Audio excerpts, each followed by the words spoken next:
Good morning children, welcome back to the channel Edu Spark. So in this video हम पढ़ेंगे India size and location को बहुत अच्छी तरह, जो कि एक वन शॉट सीरीज़ है जहाँ आपका सब कुछ कंप्लीट हो जाएगा, इंक्लूडिंग जो हमारे PYQs है, इंक्लूडिंग इम्पॉर्टेंट क्वेश्चन।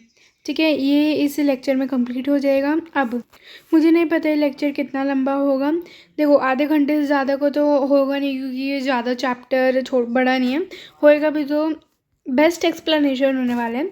तो इस वीडियो में हम वो समझेंगे। ऑल्सो कई सारे बच्चे पूछ रहे थे, तो मैंने सोचा आप बता दूँ दैट SST क्लास 9th के लिए एक बहुत अच्छी बुक है, जो कि है SST की एग्ज़ाम आइडिया, जिसमें आपको सारे कॉन्सेप्ट मैप मिलेंगे, MCQs, करेक्ट दी स्टेटमेंट सब आपको मिलेंगे। So I will highly suggest you to buy that book if you are facing any difficulty in your class 9 SST। और पढ़ना तो आपको इस चैनल से पढ़ना और अच्छे नंबर लाना। ठीक है, सो देखो अभी तो ये जो है मैप जो एग्ज़ाम आइडिया का वो हम बाद में करेंगे, क्योंकि सबसे पहले हम ये वाला पढ़ेंगे जो मैंने नोट्स बना रखे हैं। मैं पढ़ूँगी क्योंकि आई नो इसमें राइटिंग थोड़ी बेकार आ रही है, क्योंकि जब मैं नोट्स लिखती हूँ तो मेरी थोड़ी सी राइटिंग बेकार आती है, बट ओके मैं आपको पढ़ के बताऊँगी, सो आप देख लेना। ठीक है, और अगर वीडियो अच्छी लगेगी तो लाइक करना और चैनल को सब्सक्राइब कर देना। ठीक है, सो सबसे पहले इंडिया साइज एंड लोकेशन की बात करें तो हम पढ़ेंगे इसकी लोकेशन क्या है। सो देखो इंडिया की कौन से हेमिस्फीयर में लाई करती है, नॉर्दर्न हेमिस्फीयर में लाई करती है। ठीक है, अगर आप अपनी NCERT में आई थिंक फिगर दे रखी है, अगर आप उसमें देखोगे सो इधर इंडियन ओशियन है। ठीक है, इधर इंडियन ओशियन है। सो जो इंडिया है वो नॉर्दर्न हेमिस्फीयर में लाई करती है। ठीक है, और लैटिट्यूड्स और लॉन्गिट्यूड्स की बात करें तो इसको मैं आप बता देती हूँ कैसे पढ़ते हैं। ठीक है, जस्ट अ मिनट। ओके, सो हम पढ़ते हैं फॉर एग्जांपल 8, ये हमें गिवन होता है। सो ये होता है डिग्री का साइन। किसका साइन होता है? डिग्री का साइन होता है। सो हम ऐसे पढ़ते हैं दैट 8 डिग्री 4 मिनट नॉर्थ। ठीक है, तो अगर अब ये आ जाएगा तो इसे हम कैसे पढ़ेंगे? 37 डिग्री 6 मिनट नॉर्थ। ठीक है, तो ये तो आपको समझ में आ गया होगा कैसे पढ़ने। अब ये होते हैं लैटिट्यूड्स, ये होते हैं लॉन्गिट्यूड्स। लैटिट्यूड्स होते हैं इससे क्या याद आ रहा है? लेटा हुआ। तो लेटा का वो अपोजिट क्या हो जाएगा? लॉन्ग, मतलब ऐसा। सिमिलरली अगर हम लॉन्गिट्यूड्स की बात करें तो लॉन्गिट्यूड्स मतलब होता है लॉन्ग जो खड़ा हुआ है, तो उसका सिंपल अपोजिट है लेटा हुआ। सो अगर हम हमारी कंट्री की बात करें तो लैटिट्यूड्स हमारे 8 degree 4 north, 37 degree 6 minute north, और उसके जो लॉन्गिट्यूड्स होते हैं वो होते हैं 68 डिग्री 7 मिनट ईस्ट। ये बहुत ध्यान रखने, ईस्ट है। एंड इधर 97 डिग्री 25 मिनट ईस्ट। ठीक है, तो आपको समझ में आ गया लैटिट्यूड्स और लॉन्गिट्यूड्स। अब ट्रॉपिक ऑफ कैंसर जो आप पढ़ते आए हो बचपन से, ट्रॉपिक ऑफ कैंसर एक ऐसी इमेजिनरी लाइन होती है जो हमारी कंट्री को दो भागों में, दो पार्ट्स में क्या कर देती है? डिवाइड कर देती है। देखो ये हमारा कंट्री का क्या है? मिडल पार्ट है। इसने हमारी कंट्री को दो पार्ट्स में डिवाइड कर दिया। क्या कर दिया? दो पार्ट्स में डिवाइड कर दिया। ट्रॉपिक ऑफ कैंसर होता है हमारा 23 डिग्री 30 मिनट नॉर्थ। एंड ये आपके NCERT में लिखा नहीं, लेकिन मैं बता देती हूँ कि ट्रॉपिक ऑफ कैप्रिकॉर्न ठीक इसका उल्टा होता है 20 डिग्री 30 मिनट साउथ। ठीक है, लेकिन ये एक बेसिक क्वेश्चन है जो आप बचपन से पढ़ते आ रहे हो। सो अगर फिल इन द ब्लैंक्स में MCQ में आ जाता है सो आप इजीली आंसर कर पाओगे। ठीक है, वो हमारा नॉर्थ का होता है, वो हमारा साउथ का होता है। अब कहा गया है that to the south east and the south west of the mainland lie the Andaman and Nicobar island and the Lakshadweep island in the Bay of Bengal and Arabian Sea respectively. So देखो चिल्ड्रन, ये हमारा होता है नॉर्थ, ये हमारा होता है साउथ, ये हमारा होता है वेस्ट, ये हमारा होता है ईस्ट। तो अगर हम बात करेंगे, क्या लिखा है? South east. जो साउथ ईस्ट का कौन सा डायरेक्शन होगा? ये वाला डायरेक्शन होगा। साउथ वेस्ट का कौन सा डायरेक्शन होगा? ये वाला डायरेक्शन होगा। सो इधर साउथ ईस्ट में कहा गया है एंड साउथ वेस्ट में कहा गया है दैट साउथ ईस्ट में आता है अंडमान एंड निकोबार आइलैंड, जो कि कहाँ पर लाई करता है? बे ऑफ बंगाल में लाई करता है। एंड साउथ वेस्ट में कहा गया है लक्षद्वीप आइलैंड है, जो कि अरेबियन सी में लाई करता है। ठीक है, सो अब अगर आपको याद नहीं हो रहा है कि अरेबियन सी कहाँ पर है, बे ऑफ बंगाल कहाँ पर है, तो आप एक सिंपल ट्रिक से याद कर सकते हो जो मेरी मैम ने बताई थी, जो मैं नहीं भूली हूँ। दैट अगर हम बात करेंगे अमिताभ बच्चन की, सो अमिताभ बच्चन में ए पहले आता है, तो सिमिलरली ए पहले आ गया, और बच्चन में बी बाद में आता है, सो बी बाद में आ गया। So Arabian Sea and Bay of Bengal. ठीक है, सो ये समझ में आ गया। That to the south east and the south west of the mainland, the Andaman and Nicobar island and Lakshadweep island lie in the Arabian Sea lie in the bay of Bengal and the Arabian सी। ठीक है ना, ये एक आपकी बुक में जो है एक डू यू नो में दे रखा है, जो कि MCQ में पूछा ही जाता है 95% ऑफ द इसके चांसेस रहते हैं। वह दैट इंडियन यूनियन का सदर्न मोस्ट पॉइंट कौन सा होता है। सो इंडियन यूनियन का जो सदर्न मोस्ट पॉइंट होता है वो होता है इंदिरा पॉइंट, लेकिन वो 2004 में क्या हो गया था, सबमर्ज हो गया था, मतलब क्या हो गया, डूब गया था जब सुनामी आई थी। कहाँ पर डूब गया था, सी वाटर में। कब डूब गया था, 2004 में। कैसे डूब गया था, जब सुनामी आई थी। सो अभी हम थोड़ा सा रिकैप्चुलेशन कर लेते हैं जिससे हम भूलें ना। सबसे पहले कौन से हेमिस्फीयर में लाया करता है इंडिया, नॉर्दर्न हेमिस्फीयर में। इसके लैटिट्यूड्स क्या है, 8 degree 4 minute north and 37 degree 6 minute north. उसके बाद लॉन्गिट्यूड्स क्या है, 68 degree 7 minute east and 97 degree 25 minute east. ठीक है, ये आपको क्लियर है। ट्रॉपिक ऑफ कैंसर का ये भी याद रख लो। ट्रॉपिक ऑफ कैंसर का क्या होता है, तो 23 degree 30 minute north which divide the country into 2 parts. ठीक है, और हमारे इंडियन यूनियन का सदर्न मोस्ट पॉइंट क्या है, हमारा इंदिरा पॉइंट, जो कि 2004 में सबमर्ज हो गया था ड्यूरिंग दी सुनामी। अब हम आ जाते हैं साइज़ में। हम पढ़ेंगे इंडिया को साइज़ वाइज। तो देखो, जैसे हर एक चीज़ का एरिया होता है ना, सिमिलरली हमारी कंट्री का इन्होंने एरिया बता रखा है, जो कि है 3.28 मिलियन स्क्वायर किलोमीटर। ठीक है, क्या है, 3.28 मिलियन स्क्वायर किलोमीटर। जो साइज़ में आपको जितनी भी दे रखी है इधर तक की चीज़ें, वो आपको सारी लर्न करनी है। वो एक नंबर में पूछी जा सकती है, 2 नंबर में एक साथ कंबाइन करके। जो लैंडमास है इंडिया का, उसका एरिया कितना है children, 3.28 million square kilometre. Whereas अगर हम जोग्राफिकल वे में देखें, सो वो अकाउंट करता है 2.4%। जितना भी पूरा जोग्राफी का एरिया है उसमें से 2.4% हमारा इंडिया का होता है। नाउ इंडिया क्या है, 7th लार्जेस्ट कंट्री है वर्ल्ड में। मतलब पूरे वर्ल्ड में से इंडिया कौन से नंबर पे आती है, 7वें नंबर पे आती है। और उससे पहले क्या है, रशिया हमारी किसवें नंबर पे आती है, 1st नंबर पे आती है। कनाडा हमारी 2nd नंबर पे आती है। USA 3rd नंबर पे आती है। China, Brazil, Australia and then हमारी आ जाती है इंडिया, जो कि 7वें नंबर पे। अब आपसे ये पूछा नहीं जाएगा कि इनके नंबर बताओ, लेकिन जनरल नॉलेज के लिए आपको ध्यान रखना है और एक बार ना माइंड में रख लें कि इंडिया कौन से नंबर पे आती है। So India is the 7th largest country is the world. अब इंडिया की जो लैंड बाउंड्री होती है चिल्ड्रन, ये देखो, ये इसकी लेंथ जो होती है वो होती है 15,200 किलोमीटर। लेकिन अगर हम बात करें दोनों आइलैंड को इंक्लूड करके, मतलब ये पूरा आइलैंड भी इंक्लूड होएगा, तो इसकी जो लेंथ होती है वो थोड़ी बढ़ जाती है, वो जाती है 7,506.6 किलोमीटर। ये इसकी आइलैंड्स को इंक्लूड करके हो जाती है। ठीक है, बेसिकली कोस्ट लाइन जो उसकी होती है। नाउ नॉर्थ की साइड और नॉर्थ ईस्ट की साइड, तो नॉर्थ की जितनी भी साइड है, north west and north east, तो आपको देखने को मिलेगा दैट इंडिया है ना, वो हिमालयाज से कवर्ड है। यंग फोल्ड माउंटेन्स मतलब हिमालयाज। सो इंडिया जो है यंग फोल्ड माउंटेन से कवर है in the north west and north east. इको लाइन कही गई है that south of about 22 degree north, मतलब अगर हम देखिए हमारा साउथ का रीजन होता है। सो अगर देखोगे आप कि पूरा बड़ा था, अपने NCERT के 3rd पेज नंबर पे देखो, आपको क्लियरली दिखेगा दैट देखो कैसे पतला होता जा रहा है, टेपर पतला होता जा रहा है। So south of about 22 degree north, ठीक है, it begins to taper and extend, और इंडियन ओशियन की तरफ जा रहे हैं, जहाँ वो 2 पार्ट्स में डिवाइड कर रहे हैं उसे। सबसे पहले है वेस्ट की तरफ अरेबियन सी, और ईस्ट की तरफ है हमारा बे ऑफ बंगाल। ठीक है, ये भी आई होप आपको लाइन समझ में आ गई होगी। नाउ अब अगर हम अपना मैप देखें, इंडिया को मैप देखें, तो आपको ऐसे देखने से लगता होगा दैट जो ईस्ट वेस्ट एक्सटेंट है इंडिया का, मतलब जो ये वाला एक्सटेंट है, आपको क्या देखने से लगता होगा, ये छोटा है, whereas north south extent हमारा बड़ा है। लेकिन जो बीच में ना थोड़ा कट आ चुका है, जैसे आप देखोगे थोड़ा सा पतला हो चुका है, उसके साइड में भूटान है, तो इसके वजह से आप उधर तक ही देख पाते हो, वरना वो पूरा आगे तक जा रहा है, तो इसलिए आपको वो थोड़ा ऐसा लगता है कि कम है। लेकिन जो लैटिट्यूडनल और लॉन्गिट्यूडनल एक्सटेंट है वो अप्रॉक्स 30 डिग्री है, सेम ही है। और जबकि देखने से लगता है दैट जो ईस्ट वेस्ट एक्सटेंट है वो छोटा है as compare to north south extent. ठीक है, अब इधर एक लाइन कही गई है that from Gujarat to Arunachal Pradesh. अगर हम गुजरात से अरुणाचल प्रदेश की बात करें सो एक टाइम डिफरेंस आ जाता है, एक टाइम लैग आ जाता है। कितने घंटे का आ जाता है चिल्ड्रन? 2 घंटे का आ जाता है। So from Gujarat to Arunachal Pradesh there is a time lag of 2 hours. And क्योंकि स्टैंडर्ड मेरिडियन ऑफ इंडिया जो कि है हमारा 82 डिग्री 30 मिनट ईस्ट, उसके अकॉर्डिंग देखें तो जो मतलब स्टैंडर्ड मेरिडियन जो इंडिया है, स्टैंडर्ड मेरिडियन ऑफ इंडिया वो यूपी में एक जगह है मिर्ज़ापुर, उधर से पास होके जाता है।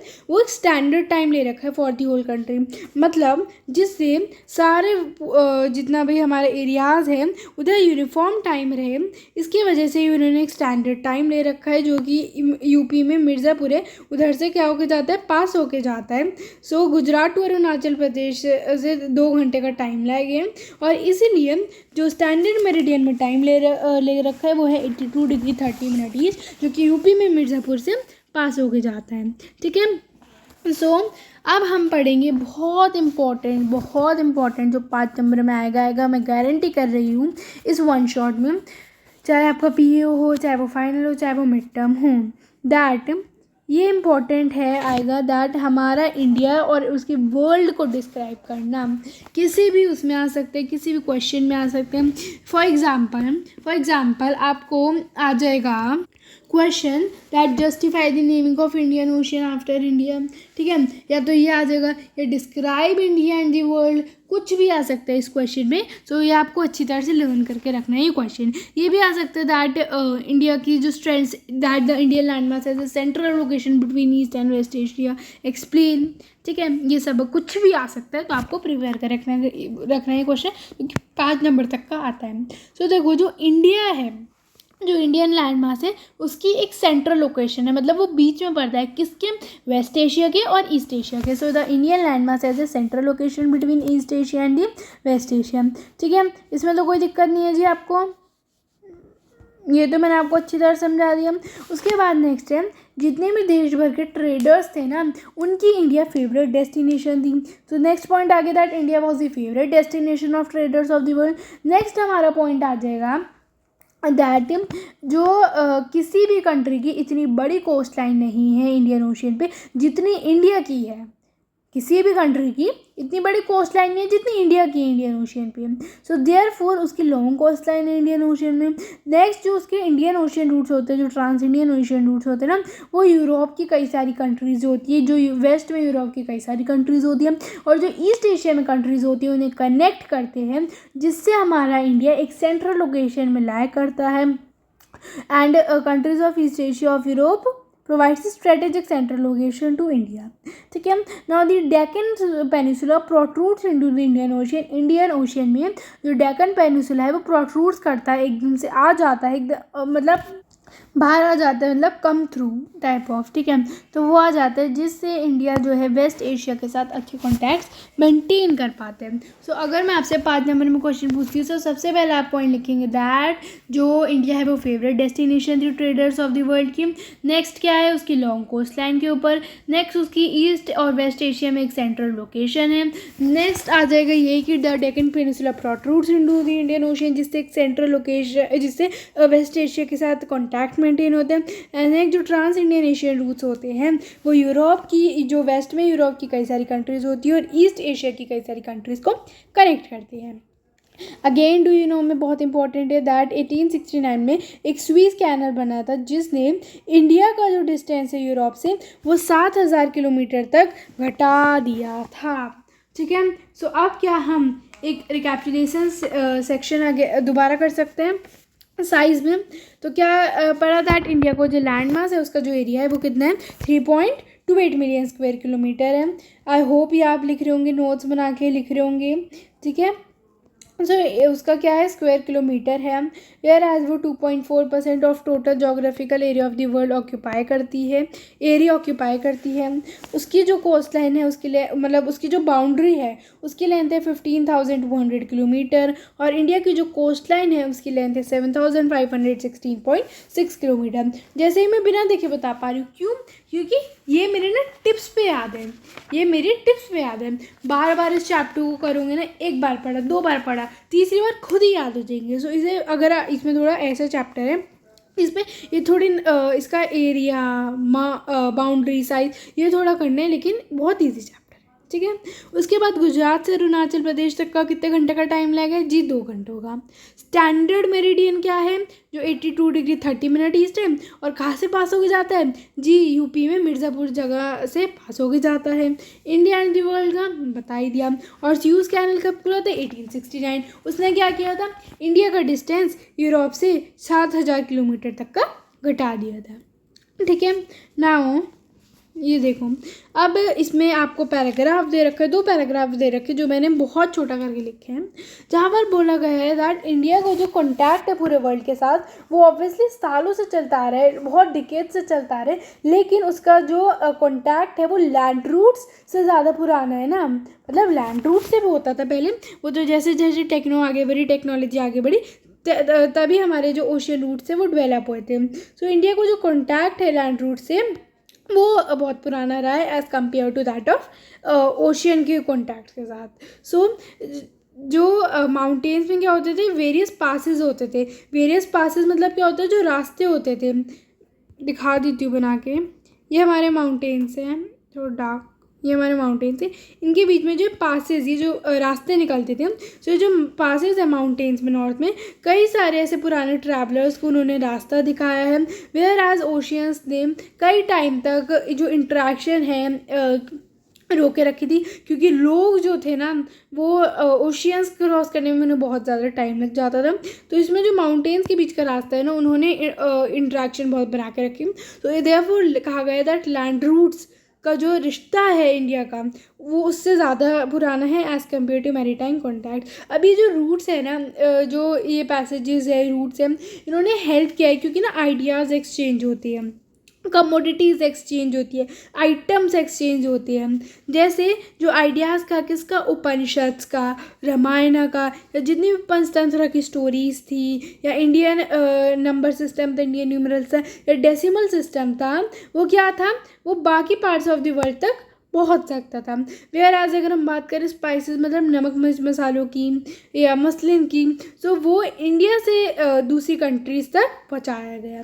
वेयर एज अब इंडिया में क्या क्या चीज़ें, भैया ये तो बता दिया हमने कि इंडिया से क्या क्या चीज़ें गई, लेकिन अगर मैं आपसे कहूँ दैट इंडिया के पास क्या है, तो मैं कहूँगी दैट जो ग्रीक स्कल्पचर है, जितने भी डोम होते हैं ना, बेसिकली एक टाइप ऑफ जो ऐसे होते हैं डोम, उनका जो आर्किटेक्चरल स्ट्रक्चर है ना, वो मीनारे से वेस्ट एशिया से वो देखे जाने लग गए हैं, ठीक है। So on the other hand the influence of Greek sculpture, the architectural styles of dome and the minarets from West Asia can be seen in different parts of the country, ठीक है। सो इसमें ज़्यादा कुछ क्वेश्चन आएगा नहीं इस paragraph में से, लेकिन स्टिल आपको ये ध्यान रखना है, ठीक है ना। अब हम बात करेंगे लास्ट टॉपिक की, जो कि है India's neighbours. Just a minute children. India's neighbours. So देखो, अगर हम करंट की बात करें, सो इंडिया में 28 स्टेट्स हैं और 8 यूनियन टेरिटरीज़ हैं। 28 स्टेट्स है, 8 यूनियन टेरिटरीज़ हैं, ठीक है। टेरिटरीज़ के नाम जो भी है ये भी आपको याद रखना है, ये भी आता है, क्योंकि मैंने आगे वीडियो में जो है एक्सप्लेन कर रखे हैं पूरा बेसिक करके, ठीक है। वो मैं आपको समझा दूंगी, वो आगे ही बताऊंगी मैं। अब जो आपकी एनसीईआरटी में दे रखे हैं वो करते हैं दैट इंडिया अपनी लैंड बाउंड्रीज शेयर करती है पाकिस्तान के साथ और अफ़गानिस्तान के साथ नॉर्थ वेस्ट में। नॉर्थ वेस्ट में इंडिया पाकिस्तान और अफ़गानिस्तान के साथ शेयर करती है, नॉर्थ में चाइना, नेपाल, भूटान के साथ शेयर करती है, एंड ईस्ट में म्यांमार और बांग्लादेश के साथ ही वो शेयर करती है।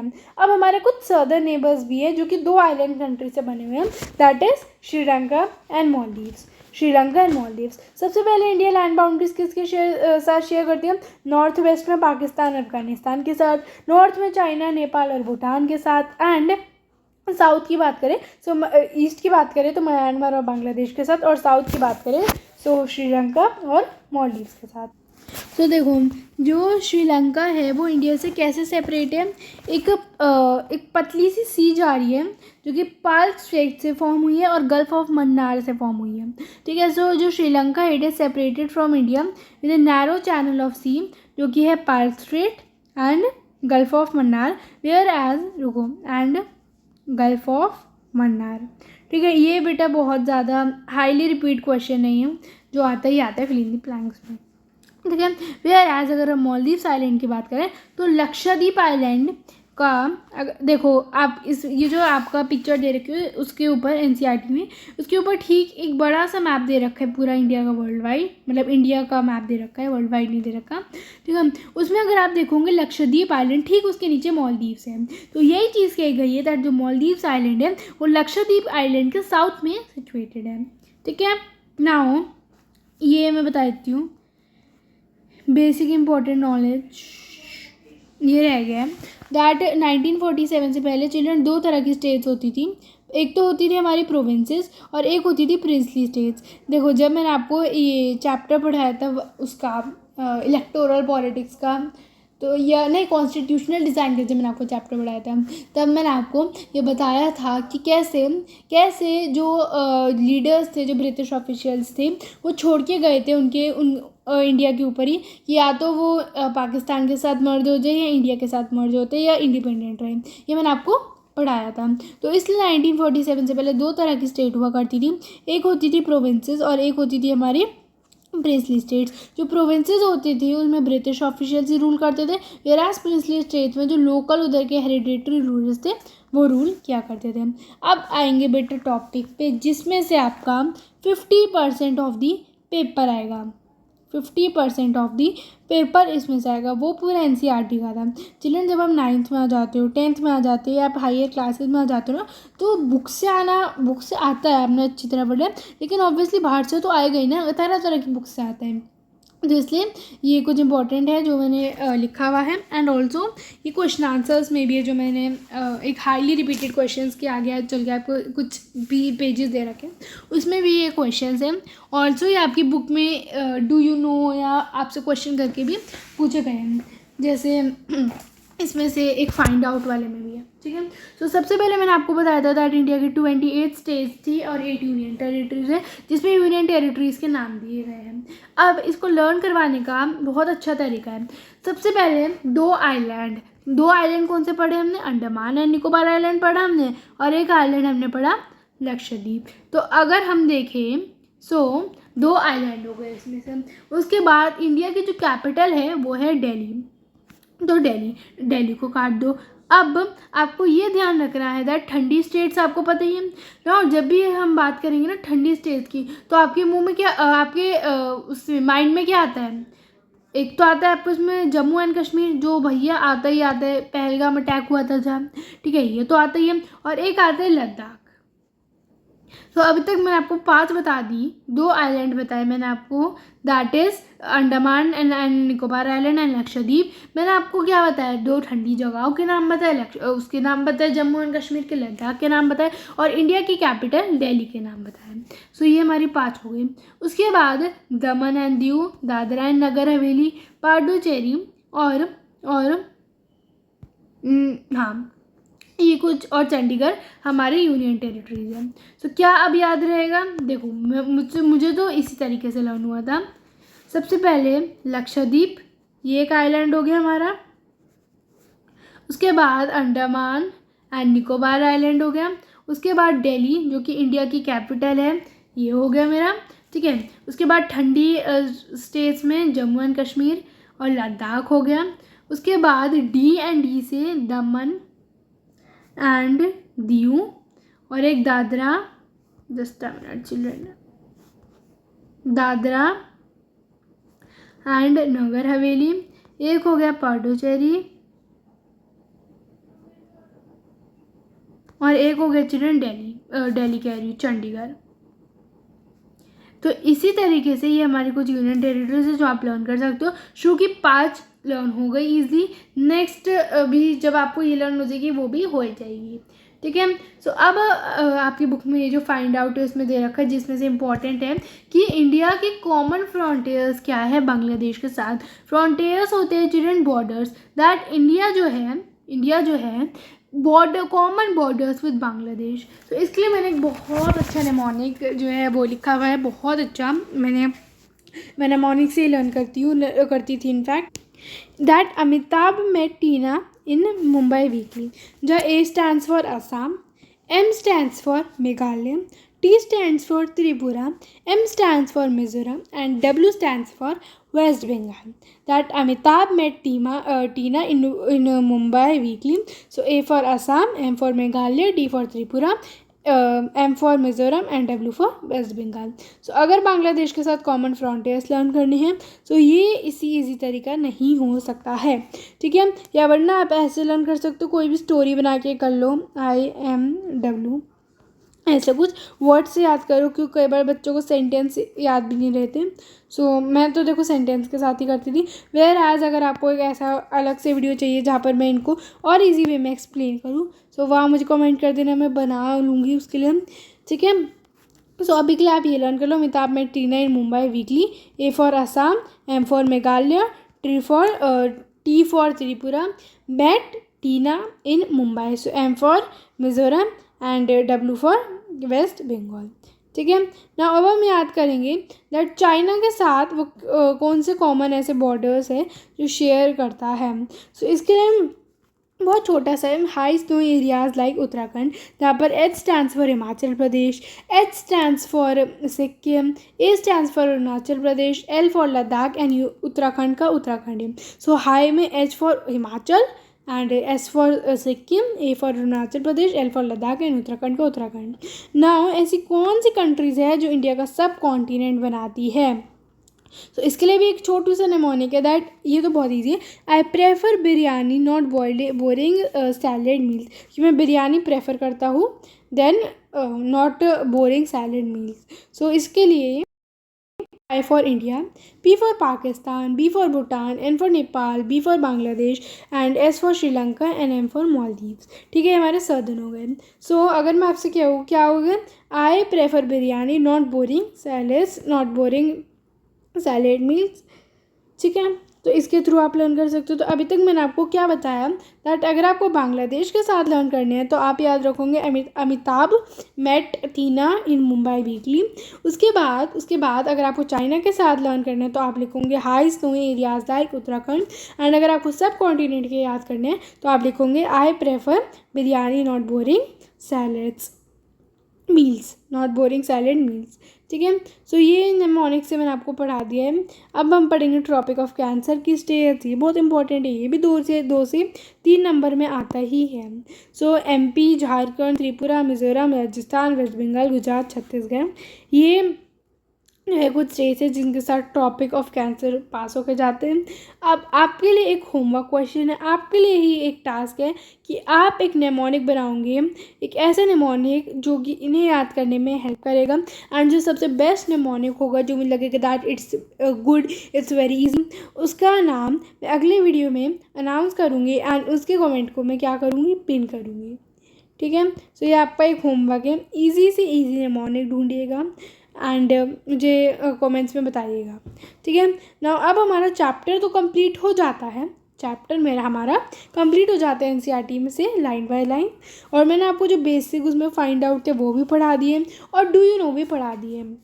लेकिन अब हम एक रिकैप्चुलेशन सेक्शन मतलब सेशन करेंगे, ठीक है, जहाँ पर मैं आपसे क्वेश्चन पूछूंगी, आपको मतलब बताना है।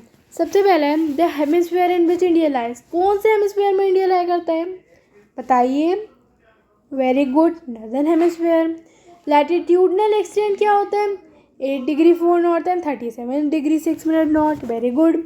लॉन्गिट्यूडनल एक्सटेंट क्या होता है, 68 degree 7 minute east and 97 degree 25 minute east, very nice. ये आंसर है, तो वेरी गुड, आपको समझ में आ रहा है। और अगर आपके आंसर गलत है इधर तक के, जो ये मैंने आपसे 2-3 पूछे, तो आप इसे नोट डाउन कर लिए, कॉपी कीजिए, ठीक है ना। ऐसा लैटिट्यूड जो कंट्री को, इंडिया को 2 भागों में डिवाइड करता है, tropic of cancer. Indian union का सदर्न मोस्ट पॉइंट क्या है? इंदिरा पॉइंट। ये कुछ ऐसे एमसीक्यूज है जो रिपीटेड आते हैं, जो आते ही आता है, तो इसलिए मैं आपको ये बता रही हूँ, आप इसे नोट डाउन करते जाइए, इनका आंसर देते जाइए, ठीक है। टोटल लैंड मास क्या है इंडिया का? 15,200 किलोमीटर। नहीं, इंडिया की कोस्ट लाइन की टोटल लेंथ कितनी है? 7,516.6 किलोमीटर। स्टैंडर्ड मेरिडियन क्या है हमारा? 82 degree 30 minute east. Next, the place through which the standard time passes, Mirzapur in Uttar Pradesh या यूपी। स्मॉलेस्ट स्टेट कौन सी है? गोवा। Largest state? राजस्थान। तो ऐसी स्टेट्स जिससे ट्रॉपिक ऑफ कैंसर पास हो जाता है, ये देखो, ये रही स्टेट्स, ये आपने करी होगी लर्न, ये आप बताइएगा। Next, north west neighbours. North west में मैंने आप बताया था कौन कौन से? Pakistan and Afghanistan. Northern neighbours, China, Nepal and Bhutan. Eastern neighbours, so Myanmar and Bangladesh. And southern neighbours, Sri Lanka and Maldives. इधर तक के आंसर करेक्ट जा रहे हैं, वेरी गुड, समझ में आया है, ठीक है। A narrow channel that separates India from the Sri Lanka, क्या आ जाएगा? पार्थ strait. Island groups of India with their location, so क्या है island groups? So in south east Andaman and Nicobar island which lies in bay of Bengal, and in south west में क्या आ जाएगा? The bay of Bengal, so Lakshadweep island which lie in Arabian सी, ठीक है। Now states जिनकी China के साथ कॉमन फ्रंटियर है, high snowy areas like Uttarakhand, and states having common frontiers with Bangladesh. इसका क्या करवाया मैंने? अमिताभ मेटी ने Mumbai weekly. And the countries which constitute Indian subcontinent, so I prefer biryani not boring salad means, इसके से मैंने करवाया। And types of states in India before 1947, तो दो तरह की स्टेट्स हो गए हमारी, प्रोविंसेस एंड प्रिंसली स्टेट्स, ठीक है। जिन्होंने इन क्वेश्चंस के आंसर सारे करेक्ट दिए, well and good, nice, very nice, आपको पूरा चैप्टर समझ में आ गया है, ठीक है। अब हम इम्पोर्टेंट क्वेश्चन भी करेंगे, ओके। ये कुछ इम्पोर्टेंट क्वेश्चन जो कि रिपीट में मतलब जो रिपीट हुए हैं पिछले कुछ सालों में। फर्स्ट है what is the total area of the Indian land mass. Total area कितना है? सो 3.28 million square kilometre and 2.4% of total geographical area of the world. Next, why is the north-south extent of India larger than the east-west extent, even though the latitudinal and longitudinal extent in degrees is of the same value? तो आपको हमेशा जो east-west extent है वो छोटा क्यों लगता है as compare to north south extent, even though उन दोनों को जो डिफरेंस है वो 30 डिग्री है। तो इसका आंसर सिंपल है। इसका आंसर अगर जो साइंटिफिक एक मेजर रीज़न देखें वो ये है दैट जो दो लैटिट्यूड के बीच का डिफरेंस होता है, the difference between two latitudes is always 111 kilometre, जो कि क्या होते हैं वो मतलब वो क्या होता है सेम रहता है। वेयर एज जो डिस्टेंस होता है दो लॉन्गिट्यूड का वो इक्वेटर पे सबसे ज़्यादा होता है, और जैसे जैसे आप पोल्स की तरफ जाते जाओगे वो घटता जाएगा। सो इसलिए तो हम लिखेंगे that this is because the distance between the two latitudes is always 111 kilometre, that is always same, whereas between two longitudes it is maximum at the equator and decreases towards the poles. Now what is the time lag between Gujarat and Arunachal Pradesh? कितने घंटे का है? 2 घंटे का है। How has India kept her relationship with the world in ancient times? So passes in the mountains of the Himalayas provided passages to the Asian travelers while the oceans restricted the interaction for a very long time. या आप ये लिख सकते हो that restricted this as people were afraid to travel by oceans. Now कौन से ideas world तक पहुँच पाए थे? सो किसके आइडियाज़? उपनिषद के। The stories of Panchatantra, Indian numeral system, decimal system could reach many parts of the world. Name the countries which share borders with India, तो ये भी मैंने आपको बताया था जी, कौन सी?